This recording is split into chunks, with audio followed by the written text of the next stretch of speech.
So this is a different type of video today. It's more chill, it's more laid back.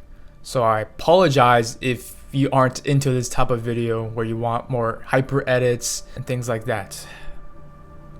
I apologize also that my voice sounds cracked or I don't know what to think about because I just recorded a video. So I'm a little spent on my voice because I could honestly record one video and then my voice starts to crack a lot more.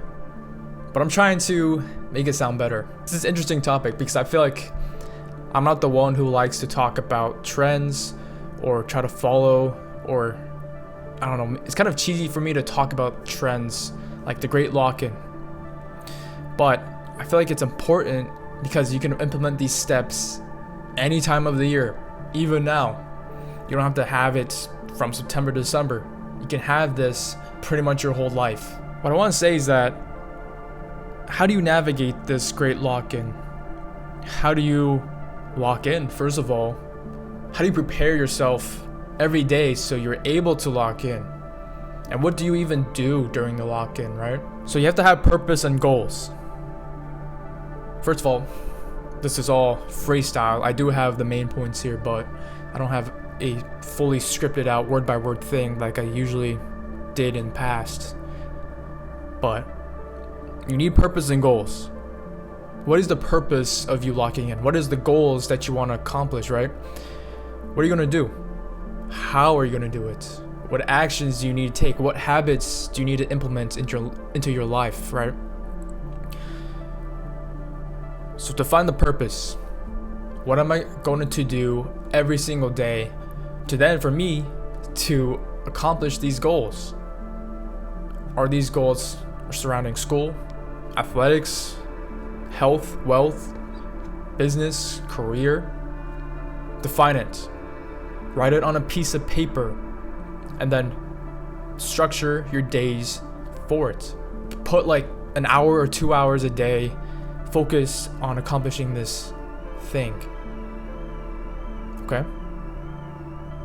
Next things, you have to navigate the distractions. There's a lot of distractions today. Even now, I hear car alarms outside. But you need to navigate your distractions. There's a lot of things that distract us today. Technology, for example. There's a lot of things you can access with technology that would also distract you. Social media. We see all these posts on social media about the Great Lock-in. Great. It's cool to see these posts. But they're also just taking up your time. They're taking up your energy, your attention. And they're clouding your judgment. Even this video, I want you to take this video with a grain of salt because I want you to go off YouTube and implement these steps yourself. I don't want you to be scrolling on YouTube or Instagram trying to find what to do in the Great Lock-in because you're just getting distracted. You're just consuming at that point. And I don't want you to be consuming when you're supposed to be locked in. You know? So prevent distractions in your life. That means you either set a time limit on your social media or you get rid of it. Get rid of distracting friends or friends who aren't great for you. Cut them out because they're distracting you from your goals. They're distracting you from accomplishing the goals that you're set for this time period. Do you want them to set you back? Wouldn't you rather spend that time you spend with those friends partying or on social media on something meaningful? Like what if you could have spent one more hour to then you accomplish that goal? What if instead of scrolling on social media for 2 hours, you could have edited that video, you could have written a script, you could have worked on that website that you wanted to do to start your business, or you could have used to learn on how to launch a business or a product. Distractions are preventing you from accomplishing those goals. So you have to limit them. Or, since this is the Great Lock-in, get rid of them. The next thing that you have to do is that you have to manage stress and energy. Since it's from September to December, that is a long enough time period for you to burn out. And I know that because it's basically a semester of college. And with my hectic college schedule back then, I burned out halfway. And if you don't have strategic moments or times when you are able to rejuvenate and regenerate your brain, your energy, if you don't have that, you're going to burn out. And I get it online, there's people who are like, oh, screw resting. We don't need rest. Just keep going, keep going. We don't care about sleep. At some point, you'll burn out. And once you do, you'll feel like crap every single day. You don't want to do the thing anymore because it's not exciting to you anymore. It's not hard. Or it's harder, but it's not as hard as you want it to be because you're not doing it anymore. I remember when I got burnt out within 2 months of college, I just didn't want to do it anymore. I didn't want to do anything. And when I tried to do it, it was way harder than the first time I did it. Like even the first month in, it was harder, even though it was the same stuff that I was doing. I'm sure you've seen with my videos during college, sometimes I wouldn't post for weeks or a month because I was burnt out. And although I just had to edit it, upload it, script it, repeat, because it's just that cycle, I was burnt out because I didn't have the time or the energy for it. So manage your energy and stress correctly. Have a day where you don't scroll on social media or binge YouTube or whatever, but have a day where you're able to rejuvenate with good friends or go outside and hike or take a walk in nature in a way for you to boost your energy. Get enough sleep, first of all, because if you're sleep deprived throughout this whole time period, your quality decreases, your productivity means it just decreases too. To manage your stress correctly, implement either half a day of nothing per week, or every 2 weeks you have a full day. Up to you, because that's what I did in my second year of semester, or my second semester of my fourth year, which I stopped doing because with college you have to get things done, unfortunately. But if you're not in college, then it's mandatory for you to have half a day or a full day of rest a week. If you're in school, I get it, time management sucks, but at least you have a structured schedule to then okay, I shouldn't procrastinate on my assignments. I need to lock in on these academics, on my sport, because that's basically all you'll have.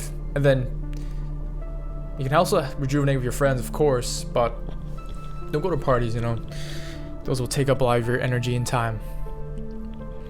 But anyways, like I said, purpose and goals, distractions. Eliminate your distractions, manage the goals that you have, and review them. You want to check the progress every week. I remember when I try to do things and I keep doing it every single week or every day, but then nothing was going forward. Maybe I need to spend more time, keep doing it, for a longer period of time. But what I'm trying to say is that you have to check your progress with it. If you're not checking your progress and you're doing something that isn't accelerating you forward, then what's the point? You're just doing some more work for nothing. I don't know if you understand this. I'm trying to think of an example for this, but basically, if you're trying to do something that's trying to get you forward but it's not, why do you keep doing it? You're just cycling in place. You're on a treadmill. So that's why you have to check your progress to see, hey, is what I'm doing right now beneficial for my goals? Am I actually making progress on my goals? Am I doing the same habits, or am I doing the right habits to accelerate me towards this goal? Now, for fitness, right, you have to track your weight. You have to track what you eat. And if you don't check your progress, like your weight, for example, or how much you lift, what's the point? If you're trying to lose weight, but you're not checking how much you weigh, or you're not checking how many calories you're eating, how are you gonna know what to fix? So, this is how you navigate the Great Lock-In. Find your purpose and goals for it. Cut out the distractions. I'm sure you've heard all of this before. I haven't watched a Great Lock-In video yet, but this is my thoughts. I honestly don't think it needs to be 4 months. I believe if you have 1 hell week a month, which means is that you just do a week's worth of work, nothing else. You have no distractions for 1 week. You just do work during your time. It will suck. That's why it's called the hell week. You go to the gym, of course, but you don't go on social media. You don't watch anything unless it's work related. Just do 1 hell week.